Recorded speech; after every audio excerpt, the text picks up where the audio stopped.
Hear these words from the Reverend Linda Hart. Every day is a new start. Every year a beginning, or so we'd like to believe. And we don't know, can't anticipate where we will go, what will happen. And we don't know what delights await, what heartbreaks will tear us open, the paths unexpectedly that open before us.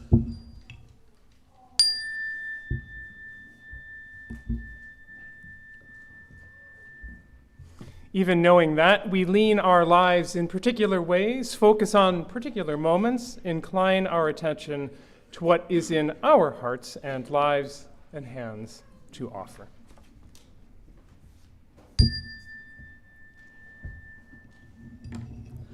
We come here amidst the discoveries and delights, the worries and woes, to find a moment to connect, to pause in the journey in gratitude and sorrow.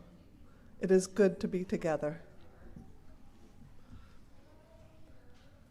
Please join with me in the chalice lighting words in your order of service. And this is by Reverend Steve. We light this chalice, symbol of our living tradition, to mark our time together here in this fellowship of love. We give and receive the gift of attention. May this flame remind us of the love which binds us together. And now let us pass the peace. If you would prefer a little personal space, simply remain seated and your neighbors will take the cue and leave you in peace.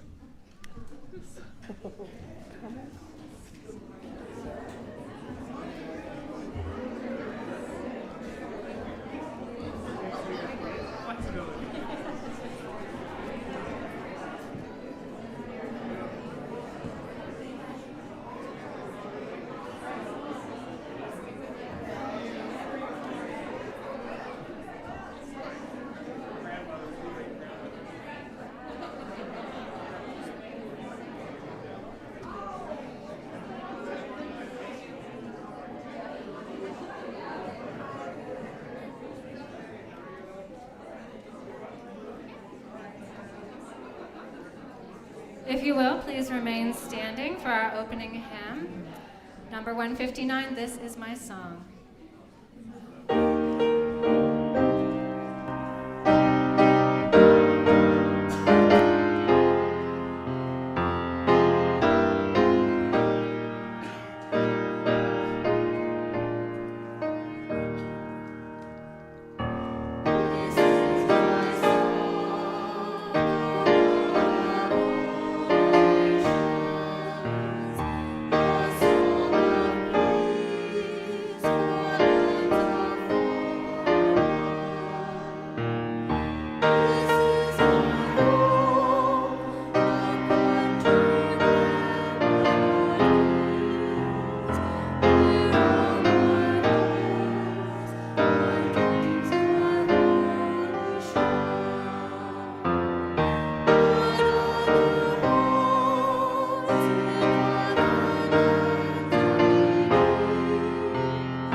Good morning.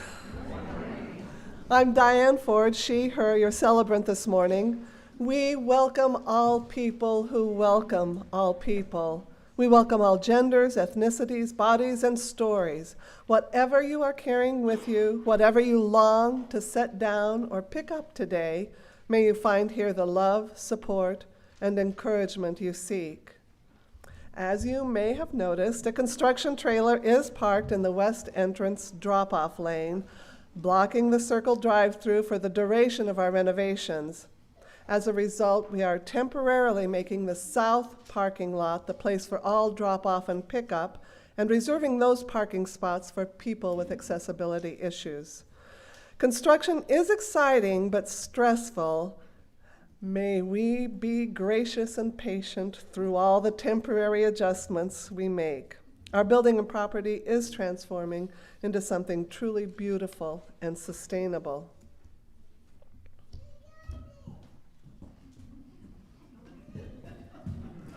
Morning, everyone. I'm the Reverend Steve Seek. I use he, him pronouns, and I'm honored to serve as your minister. An off-script note, I made a joke in a sermon a couple months ago about piano emergencies, so this one's on me. I got a text at about 6:45 this morning that Bruce is unwell today. Will be okay, but is unwell. And so that's what I get for making a joke. If we haven't met before, I used to be a music director. So, as Unitarian Universalists, we embrace pluralism, the idea that we are all whole and worthy, even though we are diverse in our culture and experiences and theologies. So what holds us together, given our differences, are covenants, the ongoing commitments we make to one another. Will you please join with me in sharing a covenant to support the mission of this church? We covenant together to advance our mission, to love radically, grow ethically in spirit, and serve justly. Be right back.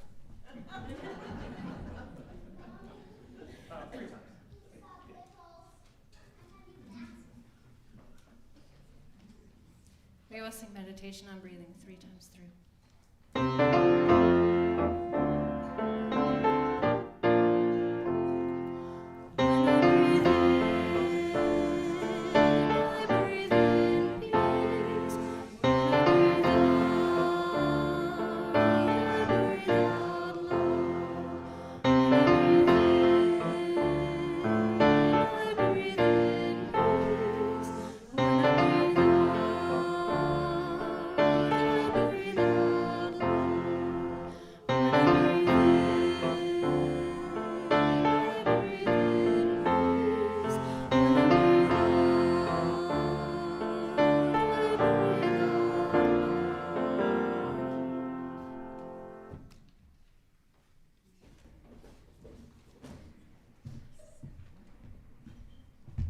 Good morning. My name is Ann Seek. Pronouns are she, her, and I serve as faith formation teacher.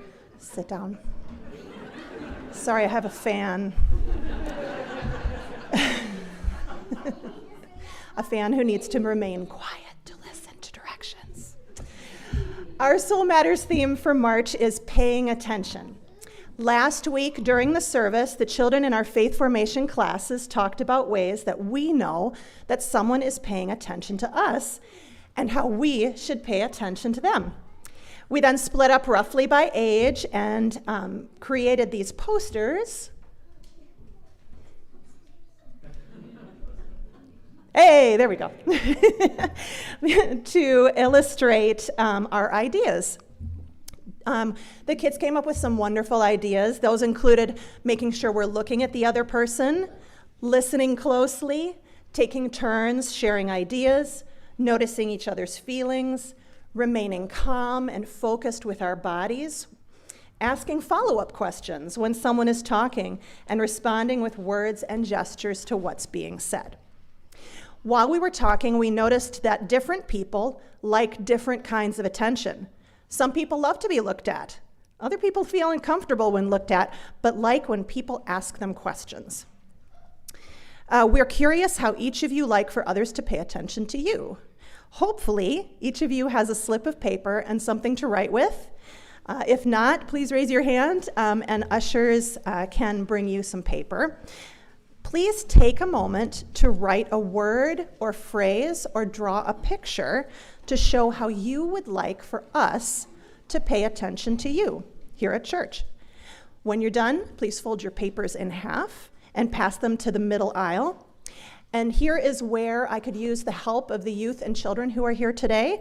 If you are willing, please come to the middle aisle here and collect the paper that people are passing down, and bring them up here to go in the Wonder Box, which is over there, which I will grab. When you're done collecting, you can return to your seats.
Still collecting. Good morning. I'm Ann Mowry. I use she, her pronouns. Despite the mold, the asbestos, shipping delays, add-ons, and schedule changes, the Dare to Dream Capital campaign is alive and well. Thanks to a hardworking steering committee, BNIM Architects, Story Construction, and your generosity, we move forward. Let me share what's on our docket. First, let's think about the outdoors. We've been promising work on the creek and ground starting soon. I was wrong. The excavator says he will begin a couple of weeks before the bridge is due to arrive. Our 70-foot bridge is on order and is scheduled to arrive around the 1st of September. Major work to take out the culvert and sidewalk over the creek, restore the creek, build the biocells, and the parking lot will begin in August. So we expect to have use of our parking lot until August. That's the positive. That fits in nicely with the grant that we will be getting from the Iowa Department of Agriculture and Land Stewardship, to us known as IDALS. Thank you to Diane Ford for leading the effort with Kent Ohms and Karen Kramer. The grant could bring in an extra $100,000 to the project. Woohoo! Let's come back inside. Next on our list is window replacement in Griffin Hall and the gathering space. We have asbestos in the caulk around the windows, so that will take special care to get rid of, and then we'll have window removal and replacement with new windows. That will begin in 10 days. Painting and carpeting will follow. Those 2 rooms should be spiffed up by the end of April. Tracy Aukus, our administrator, is on top of when the rooms will be usable and when they'll be out of commission. So if you're trying to schedule something, speak with her. We've been promising the West Vestibule all winter. That is the double doors with an airlock in between, which will be out on the west side here. The construction delays in this area are over, were promised. It should be built by May. So that leaves the auditorium for work this summer. Bulkhead removal, which happened last fall, as most of you know, left the back of the auditorium with some scars that will be addressed. Those on the south wall and the north wall. We're still considering whether to build a room in the back where children and parents can hang out during the service. That would involve moving the AV folks and their console to the middle of the back. If we do that work, it will be this summer. The woodwork in this room needs attention. Since it's such a dusty, dirty job, it will be done before we install the new seating and carpeting. Our aspiration, fingers crossed, is installation or installment of the new seats and carpet before the first service in September. So what have I missed? The lower level, the focus of our attention all fall and winter, and now creeping into spring. By the end of April, the lower level transformation will be complete and ready to show off. Mark your calendar for Sunday, May 3rd, when you will get to see it, complete with new furniture. On the way to creating this remodeled area, the whole interior of the church has been exposed to extra dust and dirt. The building team will help us with that. That's right. This coming Saturday, 9 o'clock in the morning, the building team is going to do a general cleanup and dusting of the mainly upper level. We could use a few helping hands. We don't need a lot of people, but we could certainly use some help. And we would like to have you bring small vacuum, particularly with a handheld wand, or the small handheld vacuums. We've got a lot of corners and crevices and the tops of cabinets, and every place that dust lands, we hope to clean up on Saturday. So we thank the steering committee. That's the ones that have been doing all of this, for all of their work, and we're going to try to kind of spruce it up a little bit and get ready for the next phase. Thank you all.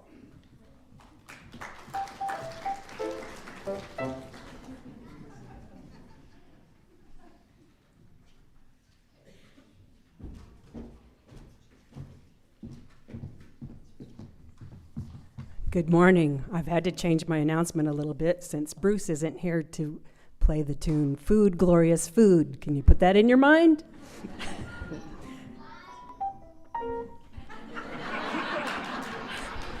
Recognize that tune? You know what that means? It's time for the Fabulously Fun Food Fair fundraiser, and we call it FF26 for short. Good morning. I'm Elaine Imlau. My pronouns are she, her, and this year, FF26 is on Saturday and Sunday, April 25th and 26th. What is it? Members offer food items for auction and tickets for events centered around a meal. It's a great way to build community, raise money for the church, and most of all, have fun. This year, we have a new logo created by Larry Bredesen. Thank you, Larry. For more information, stop at the food fair in the gathering area where we have a slip of paper with those important dates of the submissions are due Monday, April 13th. The list will be out for viewing on Friday, April 17th. And again, the dates of the sale are Saturday and Sunday, April 25th and 26th. Thank you very much.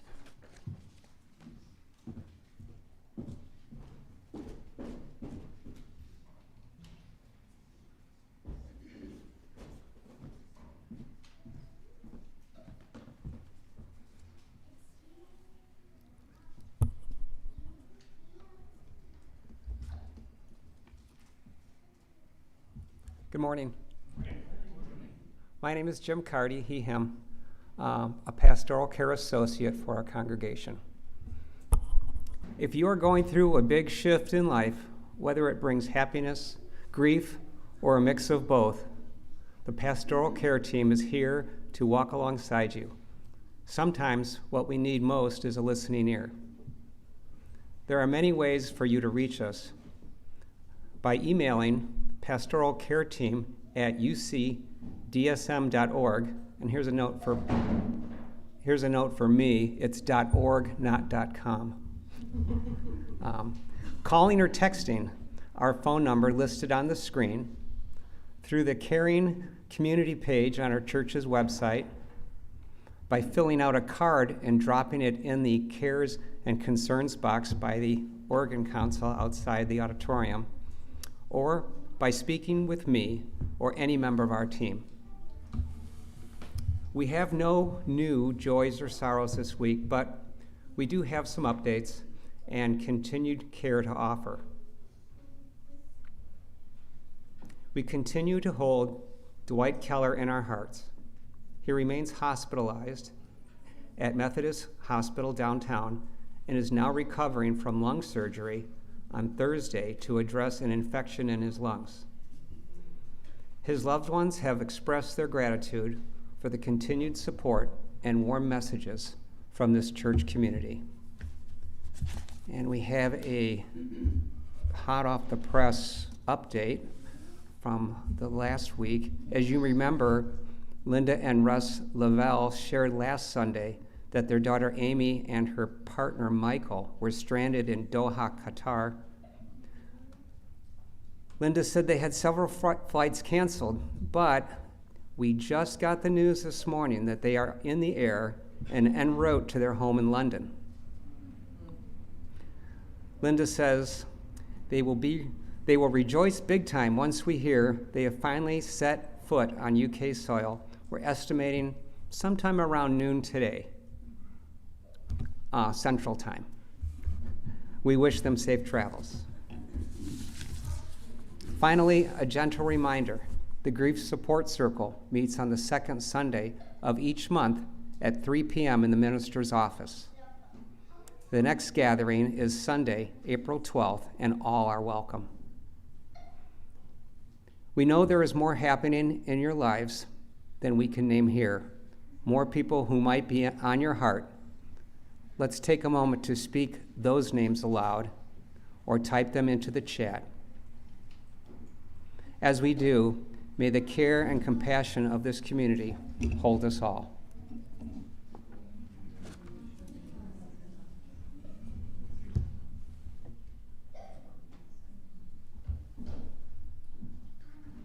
We now light 3 candles.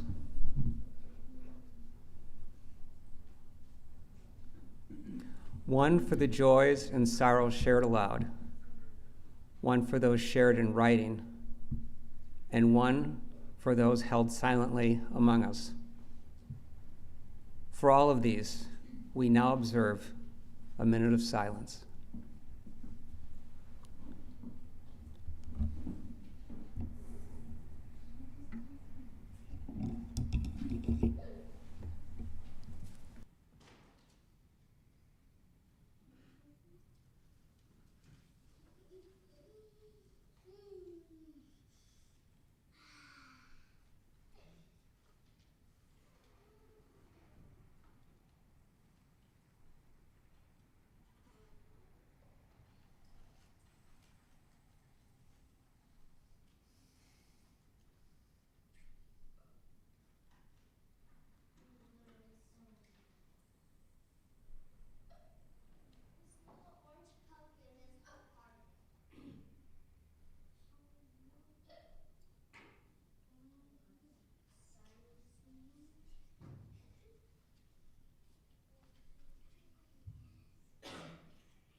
sung response? Our sung response is the single verse, may we be filled with loving kindness.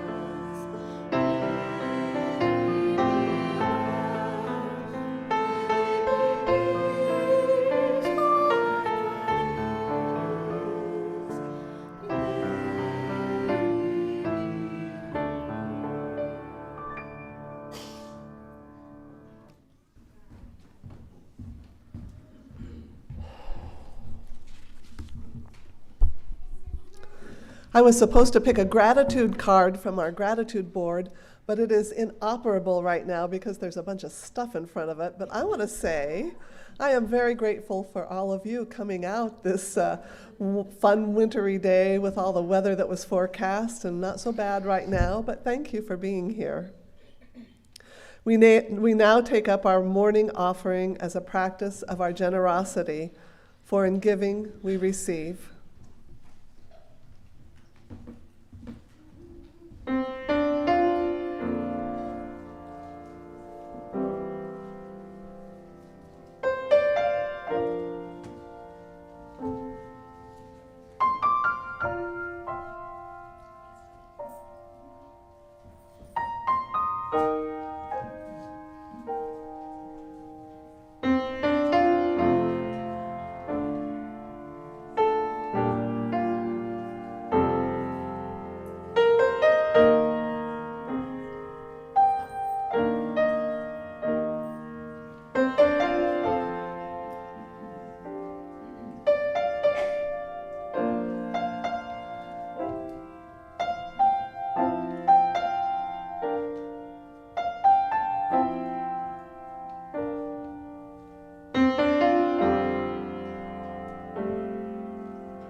This week, we're zeroing in on what it feels like to really pay attention to someone or not. I'm going to start on the or not end of this stick because that was the type of attention that is my heritage. I grew up in a family that loved to have discussions, some would call them arguments, in our loud forward voices about anything, you name it. We loved giving advice, even when it wasn't requested or required. We could opine about something we knew nothing about, An ability my son calls the Ford BS gene. When I was a teenager, my dad, my Uncle Junior, and my Grandpa Ford once argued for 15 minutes about our favorite Italian restaurant and whether it was pronounced Rixelli's, Ricelli's, or Richelli's. Each pronounced it differently, and by God, they were each right. There was no Google then to stop the madness. So our familial ability to give an opinion, give advice, and impart knowledge seemed like a strength to me for a lot of my life, and seemed to be an effective communication style. But I had an epiphany right here in this church about 15 years ago. It dealt with how we pay attention to one another, and like an epiphany will do, it did change my life. I'm talking about the Wellspring program and the practice of circles of trust.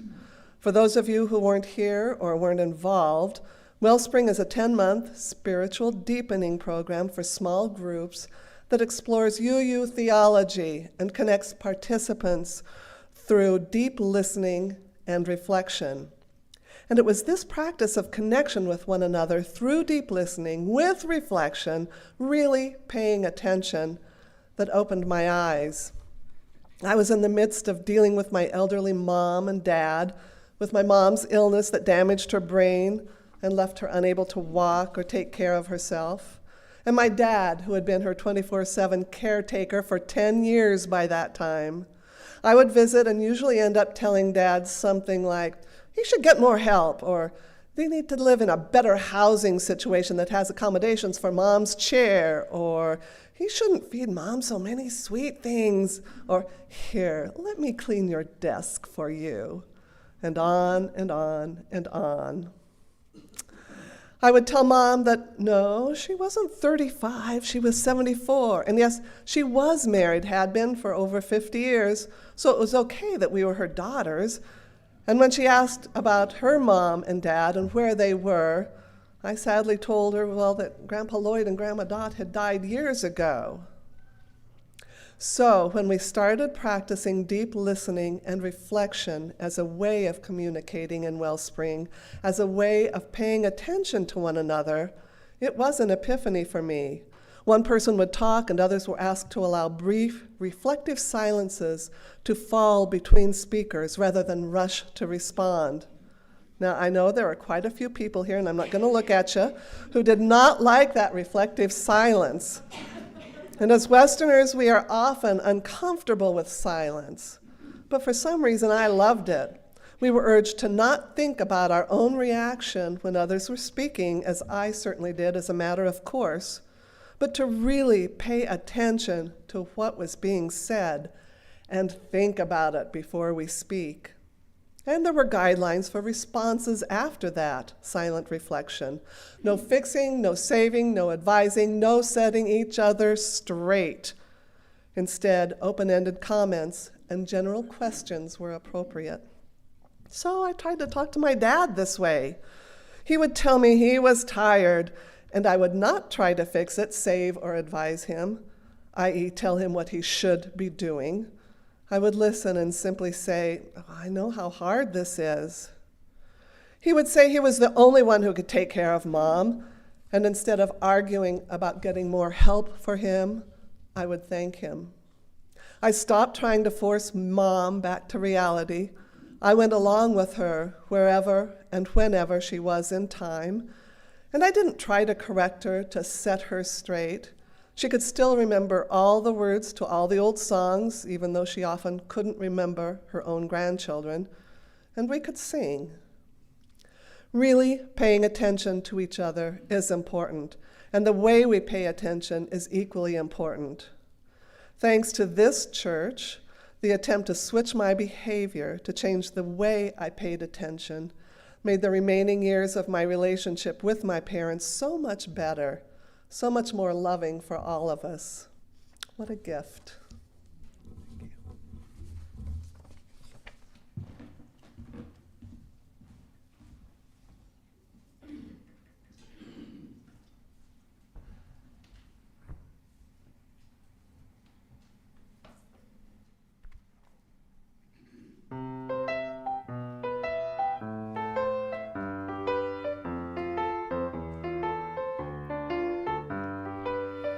There's no combination of words I could put on the back of a postcard.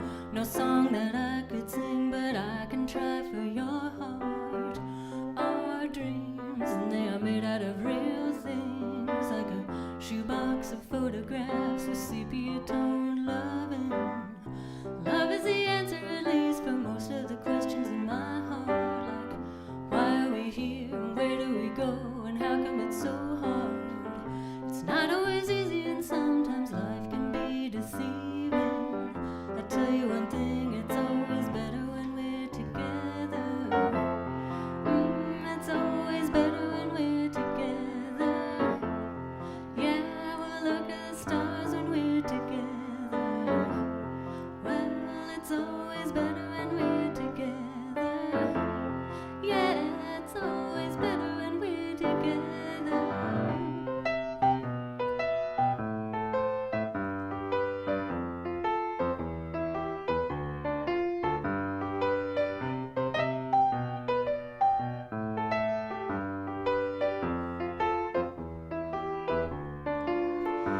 All of these moments just might find their way into my dreams tonight, but I know that they'll be gone when the morning light sings or brings new things. For tomorrow night you'll see that they'll be gone too. Too many things I have to do, but if all of these dreams might find their way into my day-to-day scene, I'd be under the impression I was somewhere in between, with only two, just me and you. Not so many things we got to do, or places we got to be. We'll sit beneath the mango tree now. Yeah, it's always better when we're together. We're somewhere in between together. Well, it's always better when we're together. Yeah, it's always better when we're together.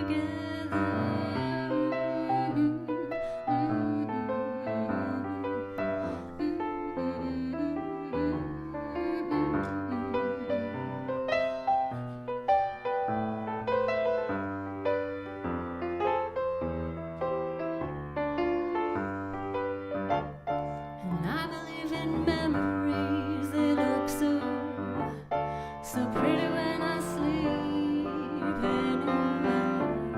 And when I wake up, you look so pretty, sleeping next to me.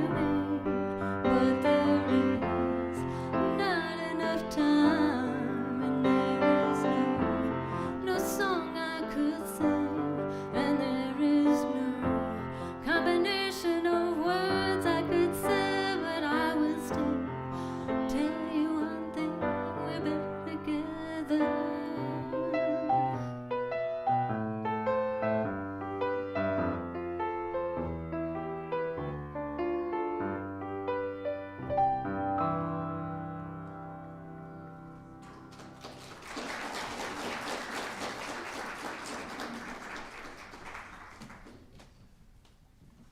I'm just going to take a second.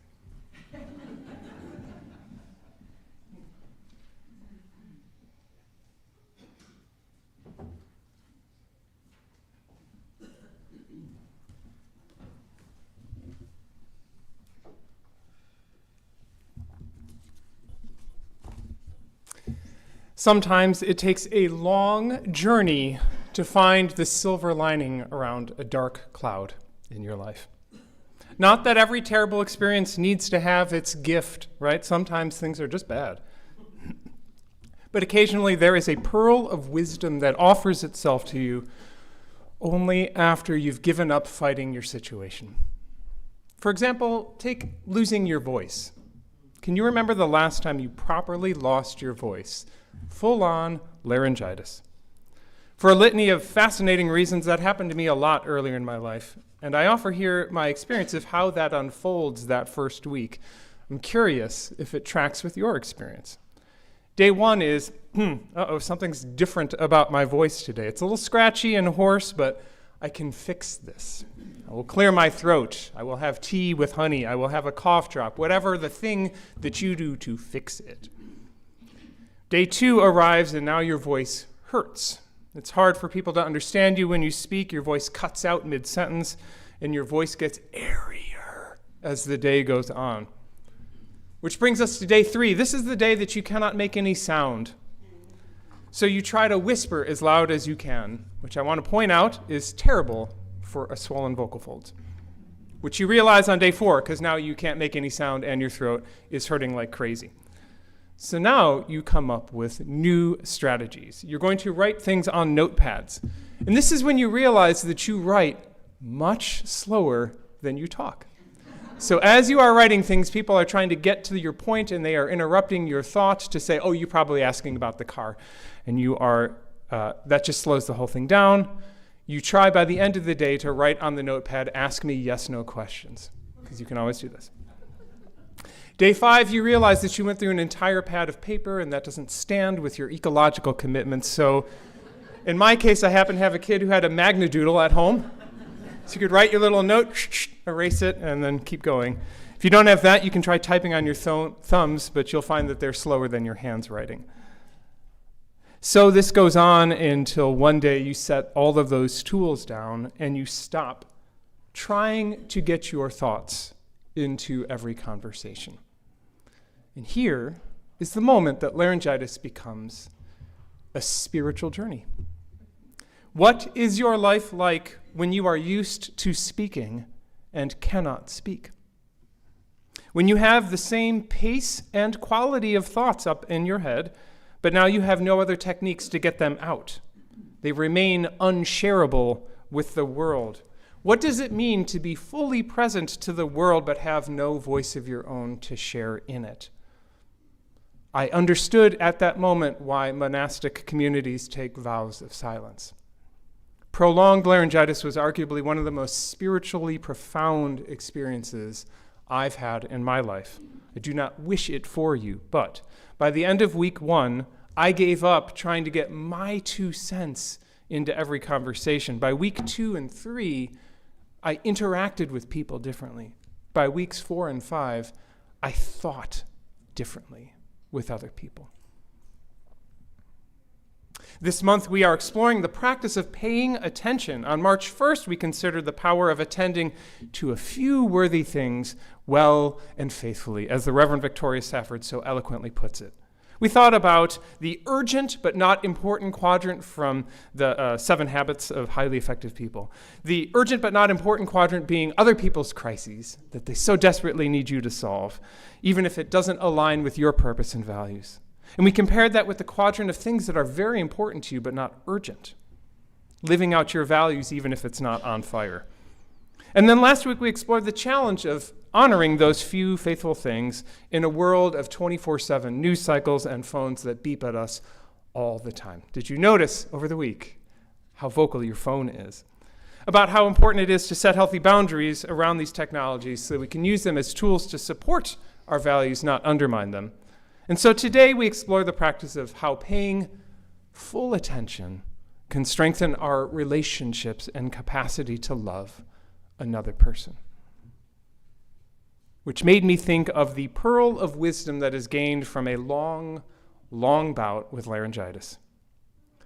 In a typical conversation, I am paying attention to you, I promise. I'm listening to what you're saying, but I'm also running everything you say against the database of my lived experiences. Do I understand your story? Do I have a dog like your dog? Have I also been in an argument with my sibling? And I'll make these connections in my head. Sometimes they find their way out of my mouth. Oh, I know exactly what you mean. I also used to drive stick shift. Oh, it is a lost art. And then I realized that I interrupted whatever it was you were saying about your stick shift car. And so I go back to paying attention to you. But then as I'm attending to your concern about your car, I'll start thinking about what I might say next, what we might call rehearsing a few possible responses. I'll run through my head. How about, gosh, it sounds like your mechanic isn't treating you well. Have you considered finding another?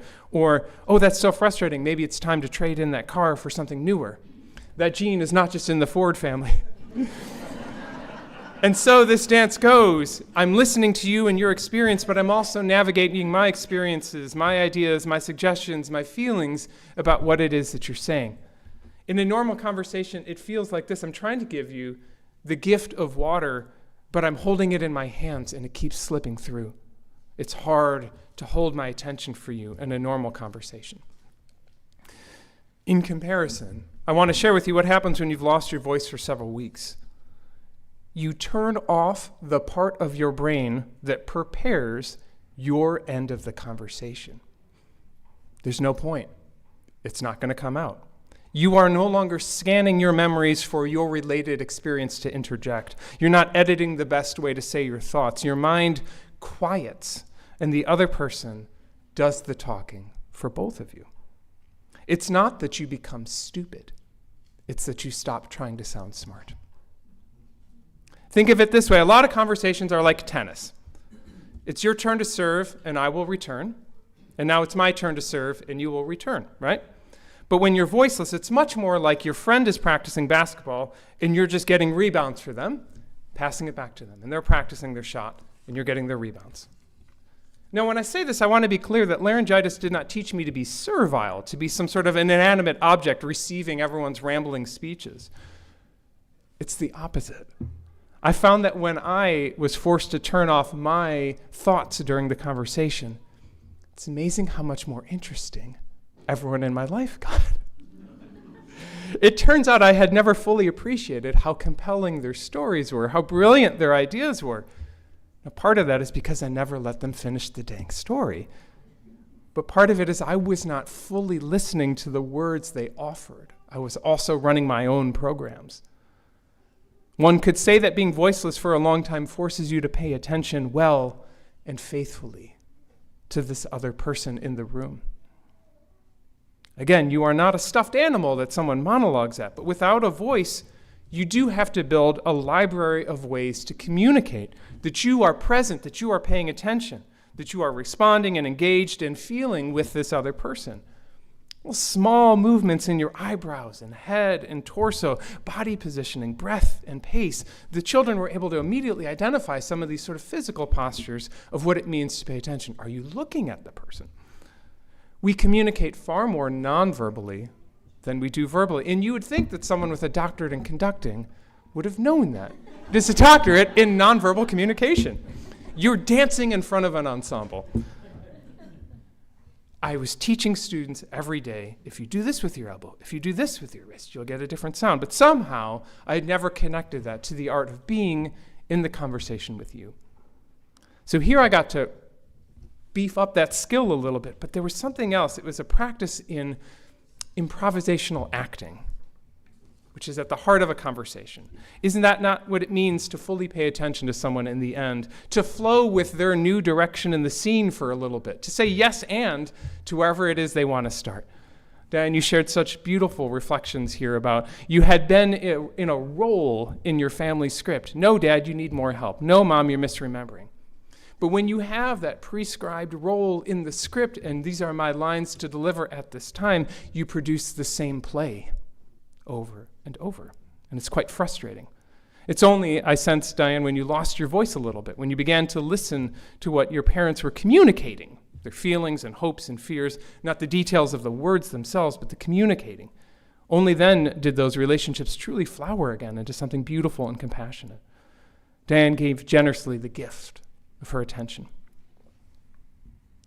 Not surprisingly, this practice of listening more than we speak is a spiritual practice across many traditions. The Buddha is purported to have said something like, "We do not need an intelligent mind that speaks, but a patient heart that listens." I'm aware that I just read that at you. I get it. The book of Proverbs in the Hebrew Bible offers a sort of a reverse formation. To answer before listening, that is folly and shame. Jesus was very fond of saying, "He that has ears to hear, let him hear." His brother James offered this wise advice: everyone should be quick to listen, slow to speak, and slow to become angry. Ah, what a world that would be. Now, maybe you're not as moved by the very old spiritual teachers, so consider Dale Carnegie's savvy business advice. Be a good listener. Encourage other people to talk about themselves. If that feels too crass for you, I offer Maya Angelou's poetic wisdom. People will forget what you said. People will forget what you did, but people will never forget how you made them feel. Now, if none of that resonates for you, How about this? Think of the person in your life that you dislike the most. In your life, not just in the international sphere. Yes, not them. Have you noticed how poorly they listen to you? Have you noticed how infuriatingly they interrupt you and offer their advice and corrections or their own story anytime you have the audacity to open your mouth? They refuse to give you the gift of their attention to their thoughts. As the expression goes, don't be that guy. So I come bearing good news and bad news today. The good news is you don't need to get laryngitis in order to practice giving this kind of a gift of attention. You can try it today with a perfectly healthy voice. You can be gracious and an active listener for someone else by quieting the voice inside that says, have you tried turmeric, though? The voice inside that wants to interrupt with their own story. I find little reflective phrases. Diane modeled a beautiful one in her story. I can hear how excited you are about this, or it sounds like you're feeling conflicted about this, and then back to listening. We can speak with our eyes far more than our lips. The good news is we can practice this anytime. The bad news is it's not always the right approach. You identified just earlier in this service how you want to be paid attention to. Sometimes people want to play tennis. They want to hear your thoughts on the subject, and offering a listening sort of quiet ear can sometimes be the wrong gift or offered at the wrong time. I want to tell you that in my training for pastoral care and chaplaincy, the professors were very clear. You all should shut up. Say as little as possible. You're not walking into the hospital room to preach, okay? Now that was all very well and good until you sit down with someone in the hospital or a homeless shelter who wants company, who wants lively conversation. So there I was with my shelter resident, actively sighing and nodding and reflecting, and that sounds really hard. And this guy gets up and says, listen, man, if that's all you're going to contribute here, I think we can wrap this up.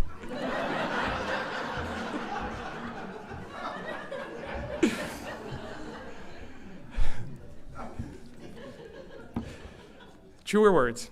I want to share that I tried this practice with a loved one once. I knew that they were going through a lot, and so as I went to visit them, I made a commitment that I would say as little as possible, because what I really wanted to be was present and loving for this person as they went through something. At the end of that visit, they expressed how deeply hurt they were. They perceived a lack of interest on my part. They wanted their level of emotions and verbal engagement mirrored. So the good news is that we can practice the gift of quiet attention anytime. The bad news is that one size doesn't fit all encounters. In hindsight, of course, that's obvious. No one strategy ever works for everything. But I think for many of us, if we're honest with ourselves, we're very comfortable playing tennis and not used to rebounding. But the more I think about it, I suspect a lot of you are ahead of the curve on this. If you've ever been in a conversation with a spouse or a close friend and you have said something like this, hey, do you need a fellow problem solver here, or do you just need some space to process it out loud? If you've ever said something like that, I feel like you're modeling the highest form of paying attention to this other person. Because what you're really asking is, what does love look like for you in this moment? Are you looking for a hug or some space? Do you want a verbal tennis partner or just a compassionate ear? I cannot tell you how much I did not want to lose my voice as often as I did back then, but I'm grateful that it showed me something. I had, up until then, one mode of being in conversation: tennis. And if we're being honest, it was more like ping pong. The real gift of long-term voice loss was that it connected neurons in my brain that would have never otherwise connected. This capacity to let the other person be the most fascinating thing. And I suspect that you don't need to lose your voice to get there. I think like any spiritual practice, it's just repetition. So as you journey through this next week, I invite you, when the time is right, to play with a practice of voluntary laryngitis. Don't get involuntary laryngitis. You'll be talking with someone who seems like they have something really heavy on their mind, and just try pivoting with them. In that moment, imagine, how would I stay in this conversation had I lost my voice? What does love call for you to participate in the conversation if you couldn't use words? If we think of attention as a kind of resource, then holding our attention on our own thoughts, all the things that I'm going to say that make me sound smart or engaged, is a kind of greediness. And giving our attention to this other person the way they need it is a kind of generosity. Or as it's so beautifully put in the hymn, love will guide us, peace has tried us, hope inside us will lead the way on the road from greed to giving. Love will guide us through the hard night. If you give me a moment, I hope you join me in singing now. I invite you to rise and bow to your spirit. For our final hymn, Love Will Guide Us, we will sing only verse 1.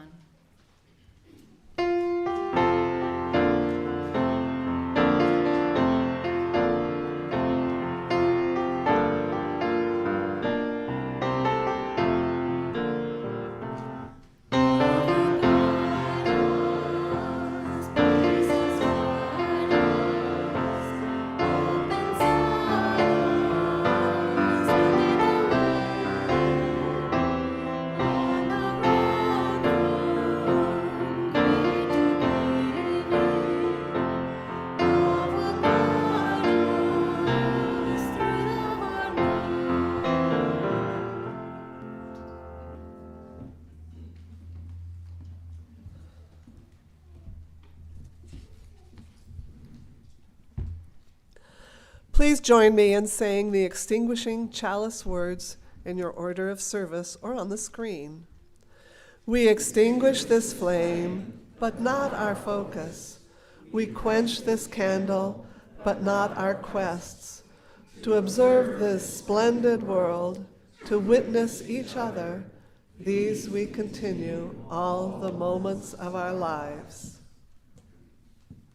For the gift of this other fascinating person in the room, for the gift of your generous love. Go in peace, go in love.